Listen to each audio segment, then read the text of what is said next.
And with that, I'm going to move on to the next clip, which is truly one of my favorites, the Shut Up clip.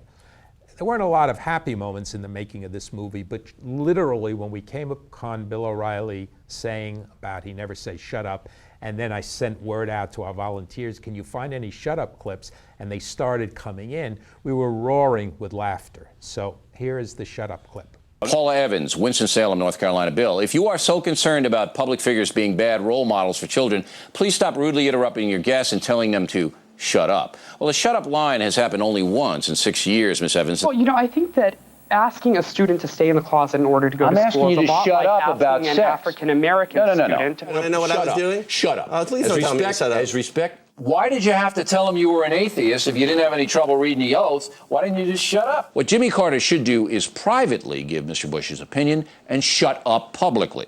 That would be best for the country. And it is our duty as loyal Americans to shut up once the fighting begins. Once the war against Saddam begins, we expect every American to support our military, and if they can't do that, to shut up. All he's got in 6.5 years is that I misspoke, that I labeled a polka war to Peabody. He writes it in his book. He tries to make me out to be a liar. No, that's shut up. I don't know what to say. It just makes me feel emotionally sick. I feel soul sick. Fox News makes me feel soul sick.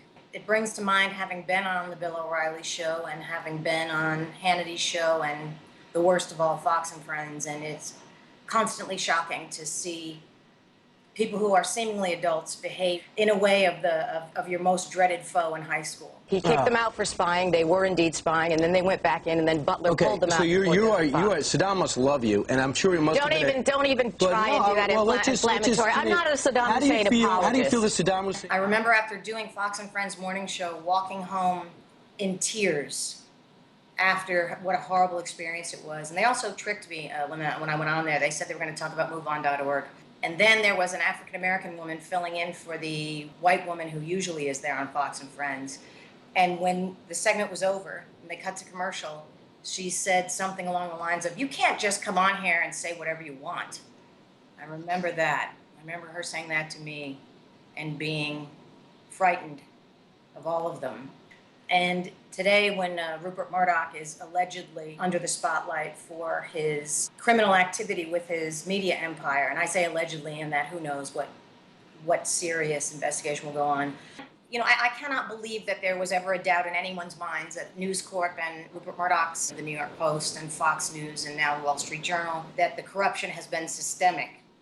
They are just, I don't know why people pretend it's a shock. I don't know why people pretend that it's a few bad apples, or when pundits will say, I'm not willing to say that the corruption that was in the UK extended over to these shores. Why? Why wouldn't you be willing to say it? What evidence do you have to support that it's an honorable institution? It shocks me when people say, do you think this will affect Rupert Murdoch's or Fox's credibility? And I'm not sure what credibility they are speaking of, because there is no credibility to be squandered.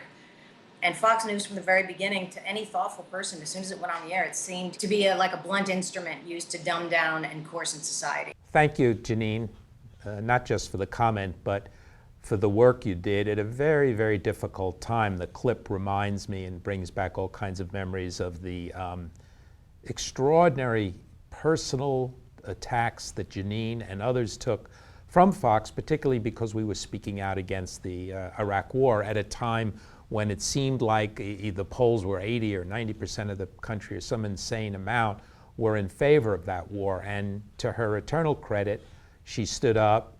It was not easy, but she refused to be intimidated by what you saw there, which is truly the tactics of a bully. It's a disgusting bully. It's a bully who controls the microphone, but it's a bully nonetheless. So let me move on to the next question. Can we ever recover journalism to a respectable state after the destruction that Rupert Murdoch and corporate America have done to it over the last 30 years? From Stephanie Donald. Well, I don't know that it's clear we will be able to do that. It would be nice to have an easy, simple answer and say everything will be fine, but it's not clear.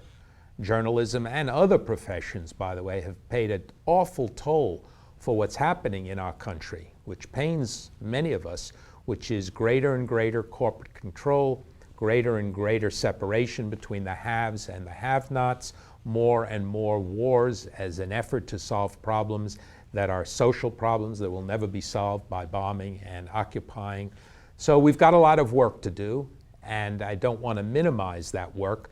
I think, as Katrina said, and as I referenced before, one of our great possibilities is with independent media today.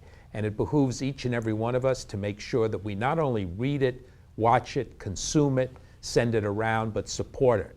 This is a critical piece of getting our daily information. Again, whether it's The Nation or Democracy Now! Or Alternate, these are pillars of progressive wording, of messaging, and of understanding how the world works today.